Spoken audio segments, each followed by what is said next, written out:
ನಮಸ್ತೆ ಸ್ನೇಹಿತರೆ, ನಾನು ನಿಮ್ಮ ಮಾಸ್ಟರ್ ಮೈಂಡ್ CSM ಇನ್ಫಾರ್ಮೇಷನ್ಗೆ ಸ್ವಾಗತ. ದ್ವಿತೀಯ PUC ರಾಜ್ಯಶಾಸ್ತ್ರದಲ್ಲಿ ಬರುವ ಅಧ್ಯಾಯ 3 ಭಾರತದಲ್ಲಿ ಆಡಳಿತ ಯಂತ್ರದಲ್ಲಿ ಬರಬಹುದಾದಂತಹ ಬಹು ಆಯ್ಕೆ ಪ್ರಶ್ನೆಗಳು. ಇವುಗಳನ್ನು ತಿಳಿದುಕೊಳ್ಳುವುದಕ್ಕಿಂತ ಮೊದಲು ನಮ್ಮ ಚಾನಲನ್ನು ಲೈಕ್ ಮಾಡಿ, ಶೇರ್ ಮಾಡಿ, ಸಬ್ಸ್ಕ್ರೈಬ್ ಮಾಡಿ. ಮುಂದಿನ ವಿಡಿಯೋಗಳಿಗಾಗಿ ಬೆಲ್ ಐಕಾನನ್ನು ಪ್ರೆಸ್ ಮಾಡಿ. ಆಡಳಿತದ ನಿಜವಾದ ಅರ್ಥವೆಂದರೆ ಸಾರ್ವಜನಿಕವಾಗಿ ಮೂಲ ಸೇವೆಯನ್ನು ಒದಗಿಸಿಕೊಡುವುದಾಗಿದೆ ಎಂದು ಹೇಳಿದವರು A Nigro, B G.M. Pfiffner, C H. Simon, D Charles A Beard. ಸರಿಯಾದ ಉತ್ತರ ಎ ನಿಗ್ರೋ.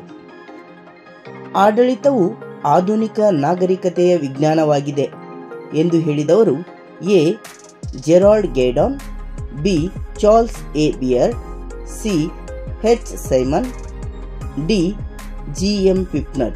ಸರಿಯಾದ ಉತ್ತರ ಬಿ ಚಾರ್ಲ್ಸ್ ಎ ಬಿಯರ್ಡ್. ಭಾರತದಲ್ಲಿ ನಾಗರಿಕ ಸೇವಾ ವರ್ಗವನ್ನು ಪರಿಚಯಿಸಿದವರು ಎ ಫ್ರೆಂಚರು, ಬಿ ಮೊಘಲರು, ಸಿ ಬೌದ್ಧರು, ಡಿ ಈಸ್ಟ್ ಇಂಡಿಯಾ ಕಂಪನಿ. ಸರಿಯಾದ ಉತ್ತರ D East India company. IAS ತರಬೇತಿ ಅಕಾಡೆಮಿ ಎಲ್ಲಿದೆ? A Hyderabad, B Mussoorie, C Delhi, D Dehradun. ಸರಿಯಾದ ಉತ್ತರ ಬಿ ಮಸ್ಸೂರಿ. IPS ತರಬೇತಿ ಅಕಾಡೆಮಿ ಎಲ್ಲಿದೆ? A Delhi, B Hyderabad, C Kolkata, D Bengaluru.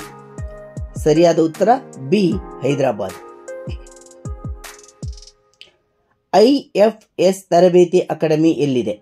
A Dehradun, B Chennai, C Nainital, D Ooty.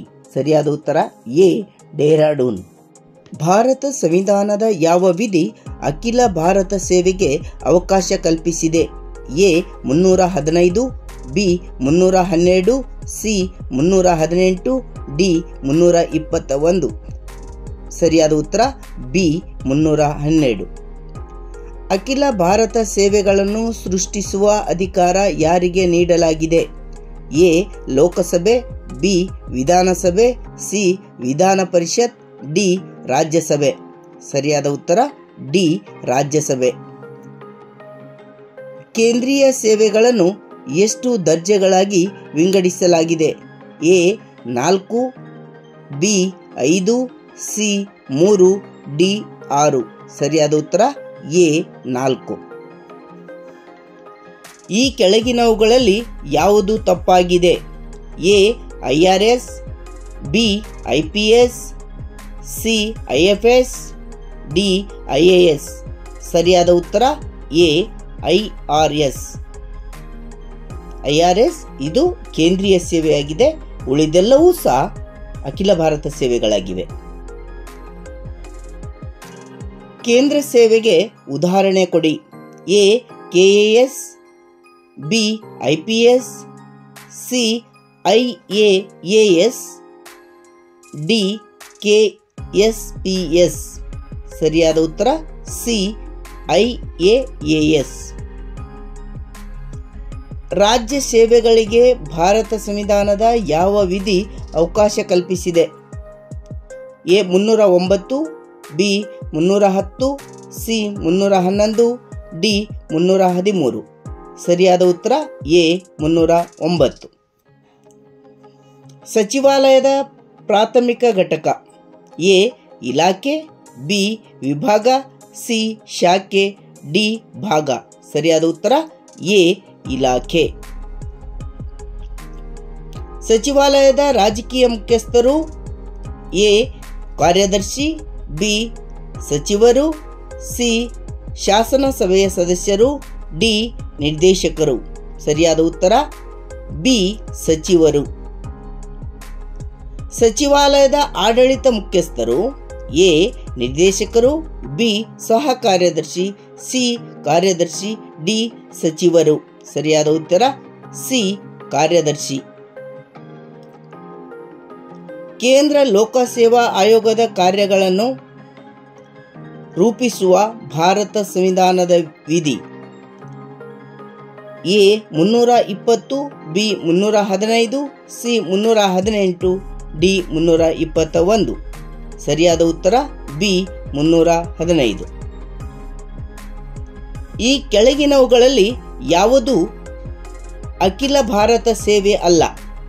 A ಭಾರತೀಯ ವಿದೇಶಿ ಸೇವೆಗಳು, ಬಿ ಭಾರತೀಯ ಆಡಳಿತಾತ್ಮಕ ಸೇವೆಗಳು, ಸಿ ಭಾರತೀಯ ಪೊಲೀಸ್ ಸೇವೆಗಳು, ಡಿ ಭಾರತೀಯ ಅರಣ್ಯ ಸೇವೆಗಳು.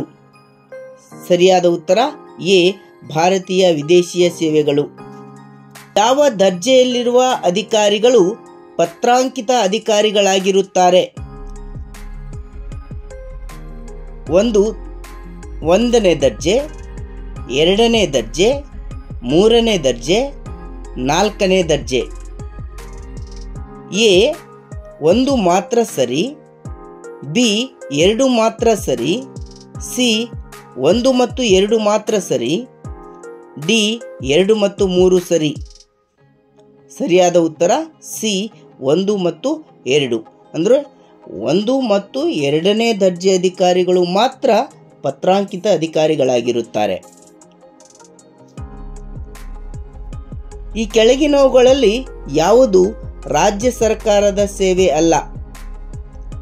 ಕರ್ನಾಟಕ ಆಡಳಿತ ಸೇವೆಗಳು, ಕರ್ನಾಟಕ ಪೊಲೀಸ್ ಸೇವೆಗಳು, ಕರ್ನಾಟಕ ಇಂಜಿನಿಯರಿಂಗ್ ಸೇವೆಗಳು, ಭಾರತೀಯ ಮಾಹಿತಿ ಸೇವೆಗಳು. ಸರಿಯಾದ ಉತ್ತರ ಡಿ ಭಾರತೀಯ ಮಾಹಿತಿ ಸೇವೆಗಳು. ಕೇಂದ್ರ ಲೋಕಸೇವಾ ಆಯೋಗದ ಸದಸ್ಯರಿಗೆ ಸಂಬಂಧಿಸಿದಂತೆ ಯಾವ ಹೇಳಿಕೆ ಸರಿಯಾಗಿದೆ? 1 ಅಧಿಕಾರಾವಧಿ 6 ವರ್ಷ, 2 65 ವರ್ಷ, 3 ನಿವೃತ್ತಿಯ ನಂತರ ಪುನರ್ ನೇಮಕಾತಿಗೆ ಅವಕಾಶವಿರುವುದಿಲ್ಲ. ಎ 1 ಮಾತ್ರ ಸರಿ, ಬಿ 1 ಮತ್ತು 3 ಸರಿ, ಸಿ 1, 2 ಮತ್ತು 3 ಸರಿ, ಡಿ 3 ತಪ್ಪು. ಸರಿಯಾದ ಉತ್ತರ ಸಿ 1, 2 ಮತ್ತು 3 ಸರಿ. ಪಟ್ಟಿ 1 ಪಟ್ಟಿ 2ರೊಂದಿಗೆ ಹೊಂದಿಸಿ ಮತ್ತು ಕೊಟ್ಟಿರುವ ಸಂಕೇತಗಳನ್ನು ಉಪಯೋಗಿಸಿ ಸರಿಯಾದ ಉತ್ತರವನ್ನು ಗುರುತಿಸಿ. ಎ ಇಲಾಖೆ 1 ಉಪಕಾರ್ಯದರ್ಶಿ, ಬಿ ಭಾಗ 2 ಅಧೀನ ಕಾರ್ಯದರ್ಶಿ, ಸಿ ವಿಭಾಗ 3 ಜಂಟಿ ಕಾರ್ಯದರ್ಶಿ, ಡಿ ಉಪವಿಭಾಗ 4 ಕಾರ್ಯದರ್ಶಿ. ಈಗ ಇದನ್ನು ನಾವು ಹೊಂದಾಣಿಕೆ ಮಾಡ್ಕೊತ ಹೋಗೋಣ. ಇಲಾಖೆ 4 ಕಾರ್ಯದರ್ಶಿ ಸರಿಯಾದ ಉತ್ತರ. ಭಾಗ ಅದಕ್ಕೆ ಸರಿಯಾದ ಉತ್ತರ ಜಂಟಿ ಕಾರ್ಯದರ್ಶಿ. ವಿಭಾಗ ಅದಕ್ಕೆ ಸರಿಯಾದ ಉತ್ತರ ಉಪಕಾರ್ಯದರ್ಶಿ. ಉಪವಿಭಾಗ ಅದಕ್ಕೆ ಸರಿಯಾದ ಉತ್ತರ ಅಧೀನ ಕಾರ್ಯದರ್ಶಿ. ಅಂದರೆ ಇದಕ್ಕೆ ಸರಿಯಾದ ಉತ್ತರ B 4, 3, 1, 2. Thank you for watching my video. Please like, share, subscribe. Press the bell icon for my new videos. Thank you. Bye-bye.